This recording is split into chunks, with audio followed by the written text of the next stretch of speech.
Good to see. We'll begin with a scheduling update today. President Trump will commemorate the 24th anniversary of 9/11 on Thursday with a visit to the Pentagon Memorial in the morning, followed by an appearance at the New York Yankees game at Yankee Stadium in the Bronx on Thursday evening. Next week, as you all know, the President and the First Lady will depart for their historic state visit to the United Kingdom on Tuesday, and they return to Washington on Thursday. Today, I would like to address the tragedy that has not received nearly enough media attention, the brutal murder of Irina Zarutska. Here are the facts that many outlets have shamefully and intentionally failed to report until President Trump drew attention to it. On August 22nd, Irina Zarutska was stabbed to death on the rail system in Charlotte, North Carolina, by a savage career criminal. This is a public transportation system that many in the area use every single day to go to school and work. Irina was on the train that night traveling home from her job at a pizzeria, still in uniform from her shift. This beautiful, innocent 23-year-old young woman was a Ukrainian refugee who had recently fled her country for a chance at a safer life and a promising new beginning here in the United States of America. But tragically, a public transportation system in a major American city was more dangerous than the active war zone that she left. The President and the entire White House are praying for her family and friends during this unimaginably difficult time. But while we extend our thoughts and prayers, we must also seek justice for this crime and call attention to this heinous incident. Surveillance video of the killing was finally released to the public this past Friday. It shows the alleged killer, DeCarlos Brown Jr., pull out a knife, get up from his seat behind Irina, and prepare to thrust a blade into her neck before the released footage gets cut. This is pure evil on full display. The most enraging and unacceptable part of this story is that her death was entirely preventable. DeCarlos Brown never should have been on that train that night. In fact, he should have been behind bars. DeCarlos Brown has been charged with crimes no fewer than 14 times, dating back to 2011. Including for armed robbery, felony larceny, breaking and entering, and shoplifting. Brown had previously served 5 years in prison for a robbery with a deadly weapon charge, and he had also forfeited bonds 3 different times, twice in 2014 and once in 2023. Despite all of this past documented criminal history, when Brown was arrested yet again in January of this past year, a Democrat judge, I will add was a strong supporter of former Vice President Kamala Harris, released this insane criminal once again without requiring him to pay any bail.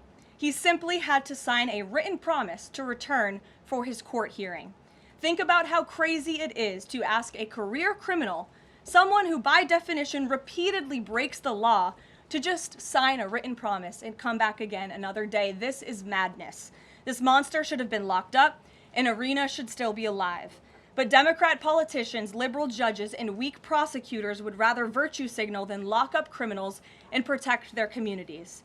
And perhaps most shamefully of all, the majority of the media, many outlets in this room, decided that her murder was not worth reporting on originally because it does not fit a preferred narrative. Many of the journalists in this room spilled plenty of ink trying to smear Daniel Penny for defending a subway car from a deranged lunatic in New York City, but none of those same reporters lift a finger to write stories about an actual murderer. Here's the truth that every American must know. Too many innocent people across the country continue to pay the price of the failed experiment known as cashless bail that has been championed by the Democrat Party for years. All the way back in 2020, North Carolina's then Democrat Governor Roy Cooper established a so-called task force for racial equity and criminal justice. Sounds nice, but it's not. That task force was co-authored by then Attorney General and current Democrat Governor Josh Stein. It recommended, quote, reimagining public safety to, quote, promote diversion and other alternatives to arrest. It also advised to de-emphasize some felony crimes, prioritize, quote, restorative justice, and eliminate cash bail. Democrats in North Carolina and nationwide are consumed with pushing a woke, soft-on-crime agenda, no matter how many innocent Americans suffer as a result. Instead of aggressively prosecuting and locking up violent criminals, the Democrat-backed cashless bail approach lets these criminals roam free in our country to offend again and again. These reckless policies have turned too many of American cities into hunting grounds for career criminals who mock our justice system, drain law enforcement resources, and wreak havoc on law-abiding citizens. Enough is enough, and that is why President Trump is doing everything in his power by taking action to undo these absurd policies.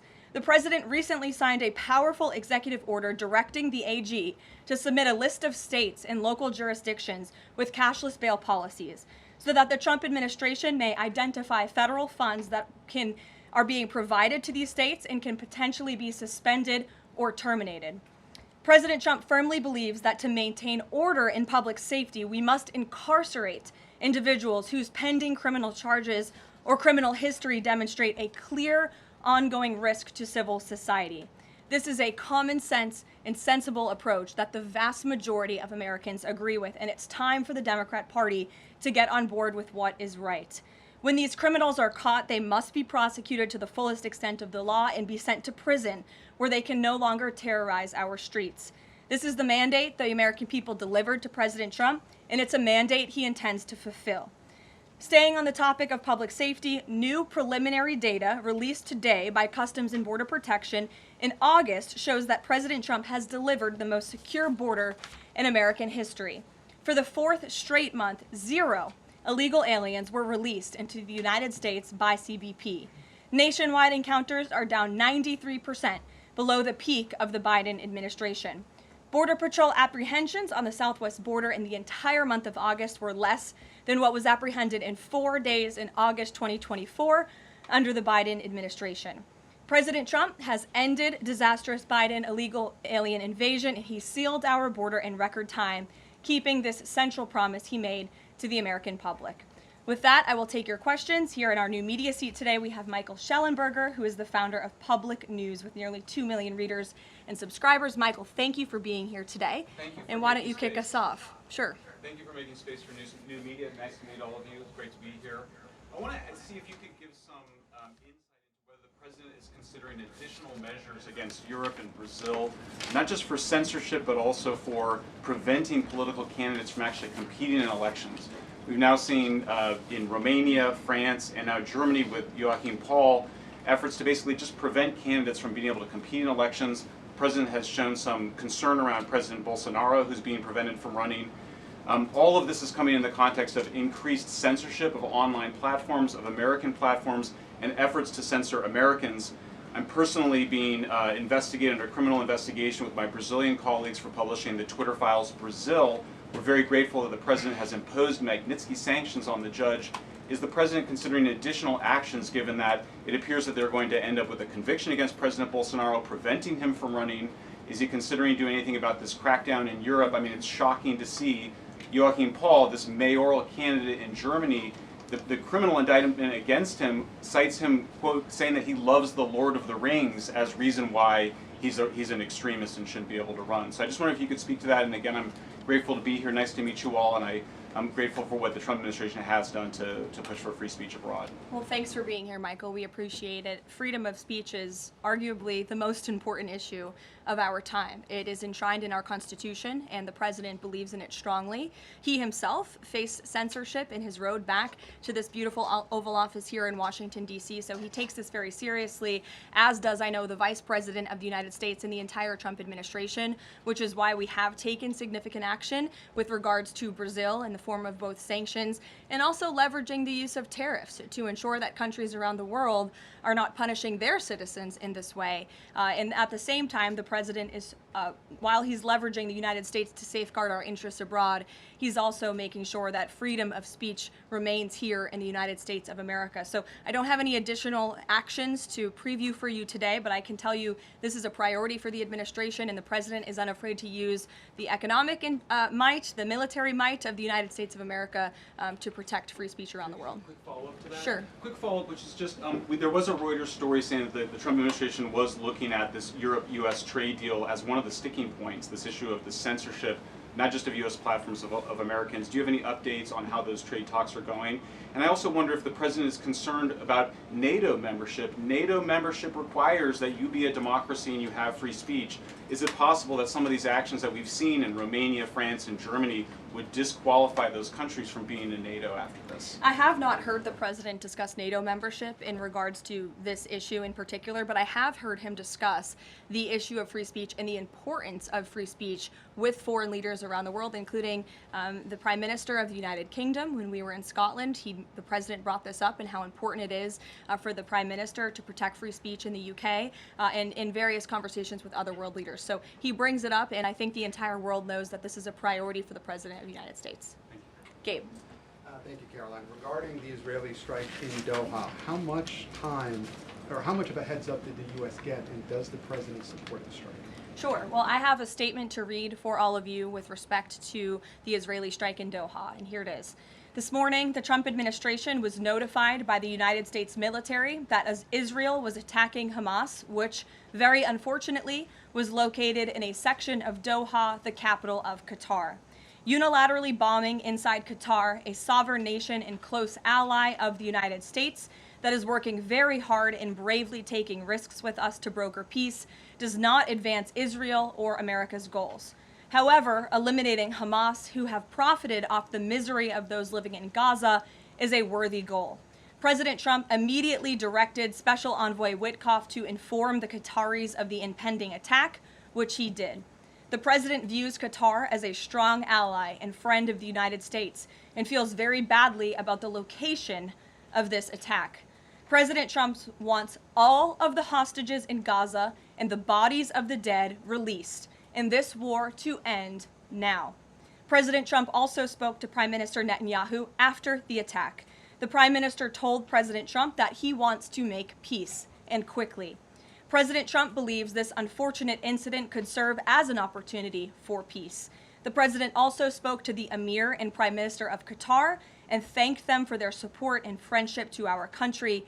He assured them that such a thing will not happen again on their soil. And to be clear, the president disagrees with the location of the strike, and that he passed that along to the Prime Minister Netanyahu. The president just confirmed that in the statement that I just read to you, which I spoke with him about before coming out here. Thank you, Caroline. Jackie. Thank you, Caroline. So is the president upset with Netanyahu now? The president made his thoughts and concerns about this very clear, and he spoke again both to Prime Minister Netanyahu and also the Emir and the Prime Minister of Qatar after this attack. And the president has always made it very clear that he wants peace in the Middle East, just like he sought that and accomplished that in his first term.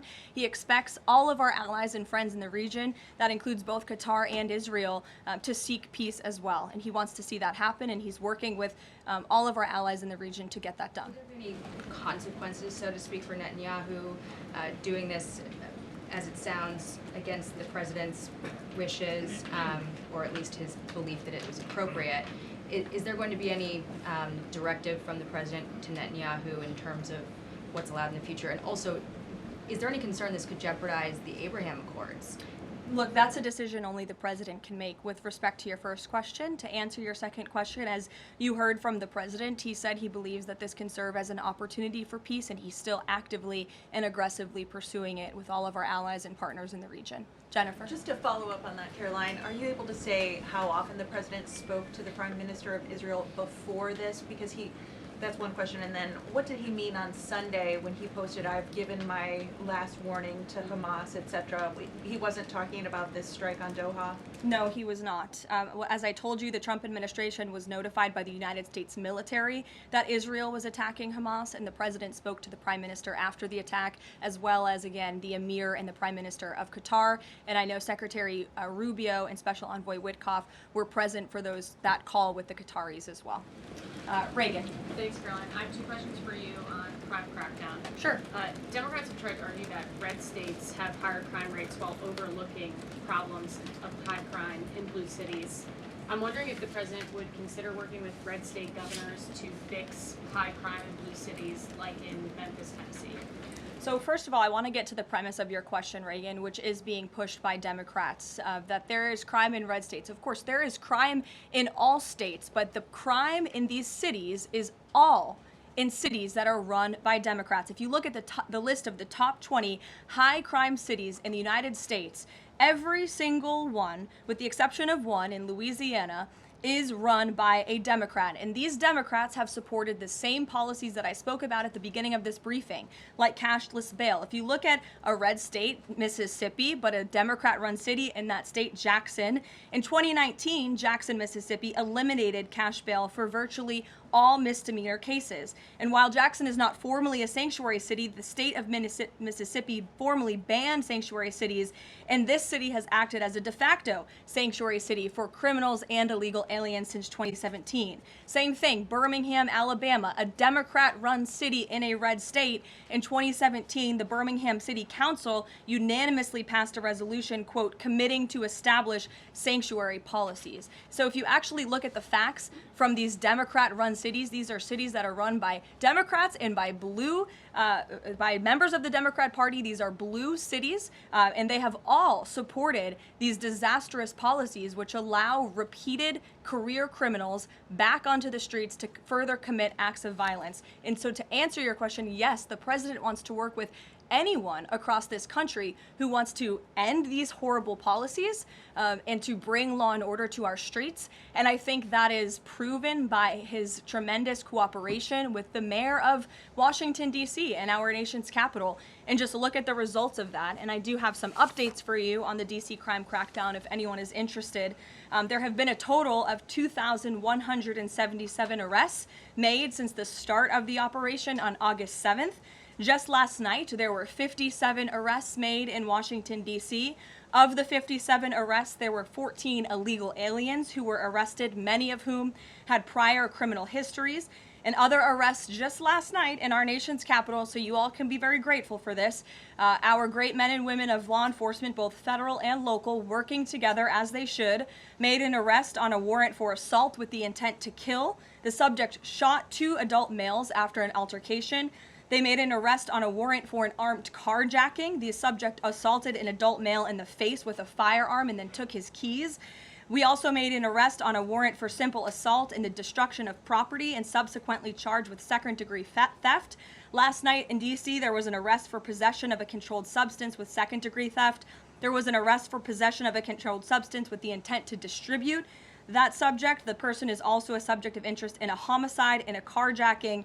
Last night in D.C., we also arrested a felon in possession of a firearm who was carrying that firearm without a license. So these are the career criminals. These are the bad guys that we are picking up in Washington, D.C. every day. The president would love to do this in every Democrat-run city across the country, and he hopes that more Democrats will call the White House to allow us to help them. One more that's D.C. specific. Congress is poised to not extend Trump's federalization of the D.C. police. Mayor Bowser signed an executive order formalizing cooperation with federal forces. You just mentioned all the success that the operation has had. Does the White House believe that the Mayor Bowser's action is enough to continue the crime crackdown? We are very grateful for the mayor's cooperation in this effort, and we look forward to continuing to work with her and the Metropolitan Police Department. Bloomberg. Thanks, Caroline. The president says, he plans to speak with Putin soon. Can we expect a phone call between the two leaders this week? I don't have any phone calls to read out between you, the president, and any other foreign leaders. Ed. Thanks, Carolyn. I want to ask about the benchmark revisions that came out. If you look at the revisions between March of 2024 and March of 2025, and you do a little math, it averages out to 73,000 jobs roughly per month added to the economy, less than what was thought. When can we expect the Trump administration, now their policies are rolling out, for that increase, that average to increase? Well, let me just say something about the revisions that came out this morning. And this was one of the biggest revisions in absolute terms in decades. In the benchmark year, March 2024 to 2025, shows that the job growth was vastly weaker during the Biden administration than ever previously reported. Between this revision and last year's, job growth was actually overstated by approximately 2 million jobs. And the Biden administration stood up here and vouched for that data and told you that data was real. And when President Trump calls into question the veracity of that data, like he did before he took the oath of office and even now as president of the United States, he was ridiculed for that. And turns out this revision proves two things. Number one, the president was right, and this is why we need new leadership at the Fed. And this makes it very clear that President Trump inherited a much worse economy by the Biden administration than ever reported. And it also proves that the Federal Reserve is holding our monetary policy far too restrictive. Interest rates are too high. The Fed needs to cut the rates because of the mess that we inherited from the Biden administration. Time frame. The president has said a year. Secretary Besson said maybe the fourth quarter. When can we expect these numbers to increase? Well, first, we need accurate numbers. We need truthful and honest data, which is why the president took the monumental step to try and appoint and confirm new leadership at the BLS so we can have data that we can actually rely on. And that's what the president is doing, and we hope that his nominee will soon be confirmed. Charlie. You addressed the crime of Irina Zarutska, and the president has done a lot to deliver justice for victims of crimes like that horrific stabbing. And the Epstein files are back in the news because a lot of Americans feel that that Jeffrey Epstein's victims never got justice. Does the president care about these victims? Do you think he can does he want to deliver more justice for them, and is he willing to meet with them? The president cares about victims of all crimes, and that's why Republicans in the Trump Department of Justice have done more in terms of transparency when it comes to the Epstein case than any prior administration. And why are the Democrats all of a sudden caring about this? It's because they are desperately trying to concoct a hoax to smear the President of the United States. We have seen this time and time again. Ro Khanna and all of these other Democrats, they could have cared about those victims 4 years ago when Joe Biden was in office. They could have pushed for transparency then.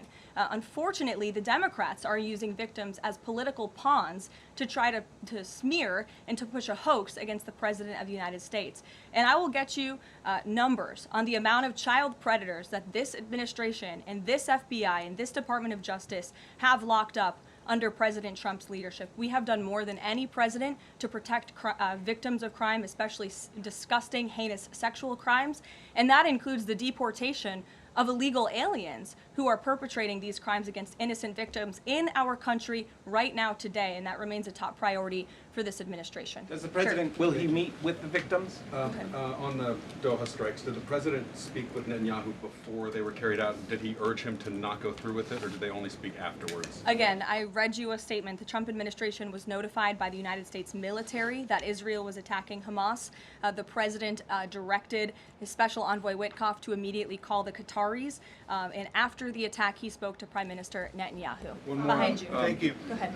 About the Epstein case, would the White House support a professional handwriting expert review of the document released yesterday to prove that it's not the president's signature?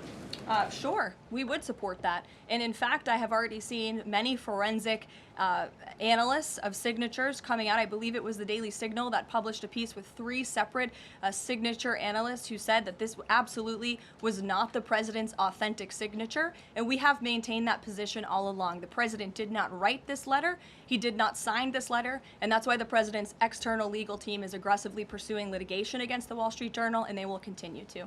Christian. Thanks, Caroline. Following up on Ed, now that we have these revised jobs numbers, is the president concerned at all that price spikes, stemming from his tariffs through the end of the year, might actually be driving the country towards a depression or a recession? What I'm asking is he committed to these policies now that we know how faulty the jobs data was? The president is committed to his policies because his policies are working, Christian. And there have been a lot of people fear-mongering about inflation in this room, but it just has not come to fruition. On a monthly basis, CPI inflation has now come in at or below the market's expectation for 6 consecutive months, every month that President Trump has been in office. Overall, inflation has run at a 1.9% average pace in the president's first 6 months in office. I would have told all of you that in January, you would not have believed me, but those are the facts and those are the numbers. And we also see many other positive signs in economic indicators like real GDP. In the second quarter, it was revised up to 3.3%. That beat the market's expectation. We know there's a capital spending boom right now, which we know is one of the greatest economic indicators of job growth. We know wages are increasing at a far faster pace than they were under the previous administration. We see productivity in the second quarter was also revised up to a strong 3.3%. In total industrial production, factory output also surged. All of this means the economy is moving, people are working, people are spending money. You look at consumer spending, that is also ticking up and in the right direction. In a large part, it's because of the incredible work the president has done in terms of energy and unlocking our energy dominance in this country. Again, these jobs, the numbers from the BLS today prove that the economy was an absolute mess, and we are working every single day to fix it, and all of those indicators I just read for you are positive sign of what is to come. Just one more quickly on Sure, trade, Danny. Caroline. Just wanted to get a bit of clarity on the sequence of events for the Doha attack and the notification. You said that the U.S. military notified, if I got it right, the Trump administration was notified by the U.S. military. That's right. Was the U.S. military notified by the Israeli military, or did the U.S. military detect an incoming Israeli attack on Qatar? The U.S. military notified the White House and the President of the United States. That's all I have to share for you on that, Danny. Thank you. Jeff. Also following up, you said that the president assured the leaders in Qatar that this would never happen again.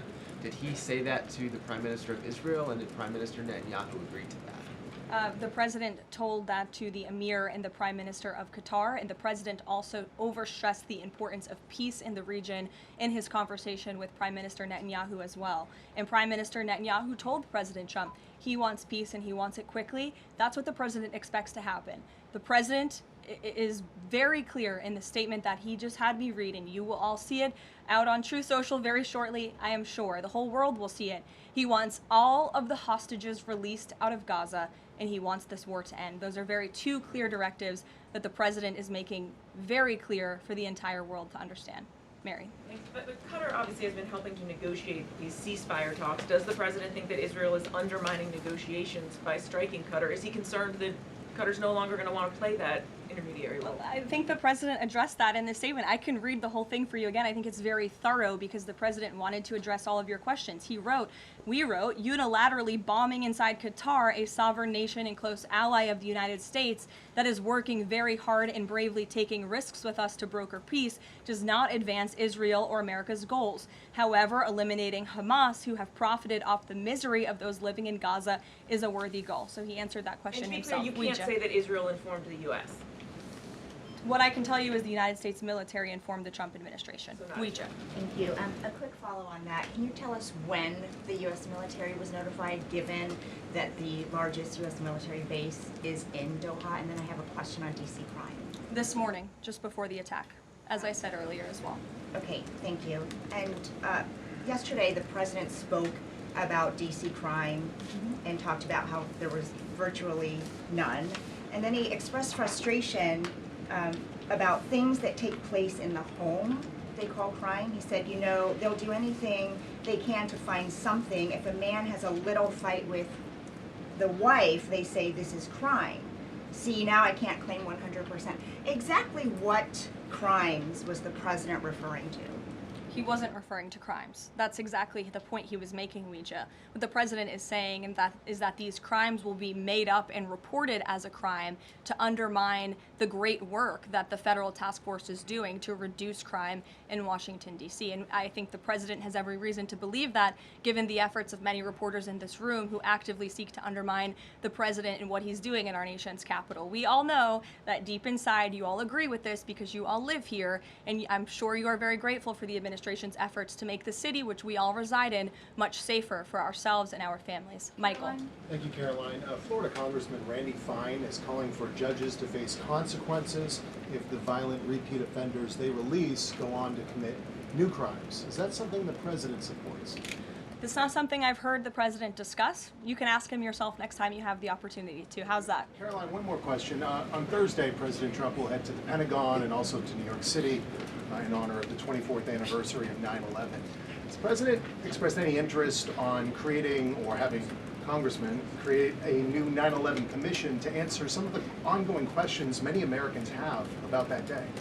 I, again, have not heard the president discuss that. You're welcome to ask him yourself, but I do know he very much looks forward to going to both the Pentagon and the Yankees game in New York City on Thursday to commemorate the 24th anniversary. As you know, the president is a New Yorker at heart. He loves the city very much. It is his home, and you'll hear more about that on Thursday when the president speaks on this himself. Kelly. Caroline, thank you. I wanted to ask you a question about the president speaking yesterday before the Religious Liberty Commission. As you know, he's created the White House Faith Office, the Task Force on Anti-Christian Bias, and yesterday he talked about the importance of the Bible in America and the importance of prayer in America. Some people have criticized him for that in stating that he's espousing Christian nationalism. Yet the president has called on the American people to band together in praying for this nation for people of all faiths. How important is that to the Trump administration, and are there guidelines for implementing that? Well, last time I checked, it's not just Christians who pray, it's people of all faith who pray, and that's what the president wants to protect, the religious freedom for Americans of all faith. And he spoke about that yesterday, and that's why he was very proud and excited to announce this new initiative, Pray America, encouraging all Americans to pray for our country and the goodness of our country leading up to America's 250th birthday next year. Why don't we take some from the sides? Elizabeth, go ahead. Thank you, Caroline. I have two questions. Sure. First, on prayer again. Is the Trump administration looking for the forthcoming prayer guidelines to challenge existing court precedent on the right to pray in public schools? Well, the president spoke about that yesterday, and some of the changes we are making to ensure that the religious liberties of America's students and our youth are respected in public schools. In fact, he had a young student and invited him on stage to share his story about how when this young boy spoke about biological and biblical truth in his classroom, he faced consequences for that, and how Americans of faith should not be facing consequences for expressing their religious freedom and their religious views. Not in any public school in America should that be happening. You heard the president talk about that yesterday. And Sure. Caroline, thank you so much. Regarding Israel attacking Doha, beside a phone call, what was President Trump's involvement in the attack, if any? Look, I don't have anything more to read out for you on this other than the very lengthy and thorough statement that I have shared repeatedly now. Sure. Go ahead. Thank you. After the Supreme Court ruling yesterday on the ICE raids in Los Angeles, some particularly non-white U.S. citizens are saying that they're going to begin carrying their U.S. passports with them at all times. What is the White House's response to Americans who are concerned about being swept up, as others have been already, in these enforcement actions? They should not be concerned, because this administration is focused on the detention and deportation of illegal alien criminals who broke our nation's immigration laws. And the Supreme Court upheld the Trump administration's right to stop individuals in Los Angeles to briefly question them regarding their legal status, because the law allows this, and this has been the practice of the federal government for decades. And the Immigration and Nationality Act states that immigration officers can briefly stop an individual to question them about their immigration status if the officer has reasonable suspicion that the individual is illegally present in the United States. And reasonable suspicion is not just based on race, it's based on a totality of the circumstances to review. And I will tell you, I spoke to our border czar about this morning. When ICE goes out to conduct a targeted operation to deport illegal criminals from our community, they are doing so with intelligence, they are doing so with law enforcement sources, they are doing so in most cases with the backing of local law enforcement who know exactly where these illegal alien criminals and drug traffickers and drug dealers are hiding in plain sight in American communities. And the men and women of ICE are doing everything they can to not only follow the law, but to enforce the law. And it's about time that has happened, because we had 4 years of an administration who completely ignored and evaded our nation's very clear immigration laws, and the Supreme Court has reaffirmed that. Thanks, Caroline. One of the other documents released by the House Oversight Committee contained a photo of Jeffrey Epstein holding an oversized check that was made out to him in the check from the president for $22,000 for a fully depreciated woman. I wondered if the president has any recollection of that, or what you guys make of that photo that was included in those documents. Did you see the signature on that check? It is not Donald Trump's signature. It is absolutely not. The president did not sign that check. But does he recognize Jordan, the go woman? ahead. Caroline, Thank you, No. Caroline. on the New York City election, Caroline. is he Well, considering? I'll take both of you. Go ahead. So first, is the president considering offering Mayor Eric Adams a job? If so, why? And does he think Curtis Lee was a serious candidate for New York City mayor? Look, the president has made it quite clear he wants this race to move forward in New York City. He does not want a communist to be running New York City, but as for weighing in on other individual candidates, I'll leave that to the president to do himself. Caroline, and then following up on Reagan's question, you know, many of these highest crime cities in America, they're led by black mayors, including the three that you mentioned, Jackson, Memphis, Birmingham. So given that, what's your response to criticism from the left that Trump is targeting black mayors? Isn't he just trying to protect black people? The president is trying to protect all Americans from crime, and he wants to make all of our cities in America safe. And the fact is, the most dangerous cities in America are run by Democrats, overwhelmingly. And according to the FBI crime statistics, 19 of the top 20 cities with the highest murder rate are run by Democrats. And these high crime, Democrat-run cities are driving up the crime stats in otherwise safe red states. So of course he wants to address this problem. He's made that quite clear. You know, Mike Johnson, he came out and said that the president was an FBI informant. Do you know what he meant by that, if it's not true? I can affirm that is not true. I think the speaker was referring to the fact that President Trump kicked Jeffrey Epstein out of his Mar-a-Lago property for reasons the president has already discussed. John. Oh, thank you, Caroline. First of all, as a Washington, D.C. resident with my family, I just want to thank the administration for revitalizing safety here. In the last 3 weeks, it's been stunning. Well, I want to go to Virginia. All of a sudden, out of the blue, Winsome Sears has closed the gap on Abigail Spanberger. Got 4 issues. Coerced abortions in Fairfax County without telling mom or dad, no parents. Girls going in boys' bathrooms on film, right? 2 of the young fellows get suspended for complaining about it. Virginia Beach man, an innocent man, is now died in a car crash by a drunk illegal going on the other side of the road, and now you got Spanberger's got these racist signs. When are we going to get the president to make an official endorsement of Winsome Sears and maybe come and campaign in Southwest Virginia? Well, as you know, I'm very limited in what I can talk about when it comes to political endorsements in future elections from this government podium. But all of the issues that you just mentioned I know are very important to the president, and it's quite common sense. It's the foundation of the Republican Party, and it's what sent this president back to the Oval Office. We want to keep men out of women's sports and bathrooms. We want criminals to be locked up. The president wants to see law and order in every state across the country. But as for political endorsements, I'll leave that to him and his political advisors to make those. Sure. Haley. Thanks, Caroline.